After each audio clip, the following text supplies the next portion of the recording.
Sweden में कुरान पाक जलाने के इंसिडेंट ने मुसलमानों को मजबूर कर दिया है प्रोटेस्ट करने के लिए।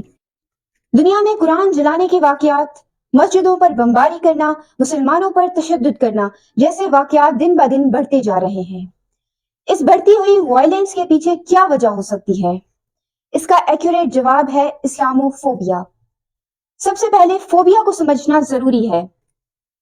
फोबिया किसी भी किस्म के फितरी डर को कहा जाता है और इस्लामोफोबिया की जड़ें यूरोप में और ज्यादा मजबूत हो गईं जब अफगान तालिबान के ग्रुप अल कायदा के मेंबर्स ने यूनाइटेड एयरलाइंस को हाईजैक किया। यूनाइटेड एयरलाइंस को हाईजैक करके सबसे पहली फ्लाइट उन्होंने वर्ल्ड ट्रेड सेंटर से टकरा दी। कुछ ही देर बाद दूसरी फ्लाइट उन्होंने हाईजैक करके वर्ल्ड ट्रेड सेंटर के नॉर्थ टावर में गिरा दी। तीसरी फ्लाइट हाईजैक करके उन्होंने कैलिफोर्निया के डिफेंस डिपार्टमेंट की बिल्डिंग, आइकॉनिक बिल्डिंग पेंटागन से टकराकर तबाह कर दी। इस 9/11 के वाकये से न सिर्फ यूरोप बल्कि तमाम गैर मुस्लिम ममालिक पर मुसलमानों का बहुत बुरा असर पड़ा। मुसलमानों के खिलाफ नफरत और डर बढ़ता ही चला गया। नतीजतन कुरान पाक को जलाया जाता है, मुसलमानों को टेररिस्ट कहकर डिफरेंट ऑपरेशंस में मरवा दिया जाता है, मसाजिद को तबाह कर दिया जाता है, कश्मीर और फलस्तीन के मुसलमानों पर जुल्म और तशद्दुद की इंतहा कर दी जाती है। हाल ही में होने वाला कुरान बर्निंग इंसिडेंट जो कि स्वीडन में हुआ है, उसमें कुरान पाक की बेहुरमती की गई है। खुद को 28 जून ईद उल अजहा के दिन स्वीडन में स्वीडिश कैपिटल स्टॉकहोम्स के सेंट्रल मस्जिद के आगे कुरान पाक को फाड़कर जला दिया जाता है और इसकी इजाजत स्वीडिश कोर्ट से ली गई होती है as a freedom of expression. Let's take a look to the court sets.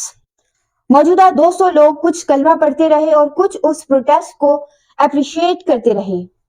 Quran को जलाने वाला शख्स 30 साल सलमान जो कि इराकी मुहाजिर था और स्वीडन में रिहाइश पजीर था। यहाँ सोचने की बात यह है कि कुरान में अलहम्द से लेकर वन्नास तक हमें बुत परस्ती से और बुतों की पूजा से मना किया गया है, लेकिन उसके बावजूद हमें कहा गया है कि तुम उनके झूठे खुदाओं को बुरा भला ना कहो क्योंकि वो तुम्हारे सच्चे खुदा को बुरा भला कहेंगे। Let's clear this point. Freedom of expression is fine, but burning holy books is not bearable. यहाँ आपको बताती चलूं कि स्वीडन नेटो की मेंबरशिप हासिल करने के लिए मुकम्मल कोशिशों में है, लेकिन तुर्की ने उसका रास्ता रोका हुआ है। इसकी अहम वजह यह है स्वीडन रिलीजन्स को डिसरिस्पेक्ट करता है। 2021 की रिपोर्ट्स के मुताबिक मुस्लिम एम्बेसी के सामने स्वीडन में कुरान पाक को जलाया गया, जिसकी वजह से स्वीडन को तुर्की की मुखालफत का सामना करना पड़ा। We also seen protests against both Turkey and NATO over the last weeks in Sweden. NATO will not accept such kind of acts. ऐसे वाकयात पहले भी हो चुके हैं, जैसे कि 2021 में स्वीडन में ही कुरान पाक को जलाया जाता है। फ्रांस में चार्ली हेब्डो के नाम से बनाए गए कार्टून्स ने न सिर्फ इस्लाम का मजाक उड़ाया बल्कि मुसलमानों के पैगंबर हजरत मोहम्मद सल्लल्लाहु अलैहि वसल्लम का भी मजाक उड़ाया।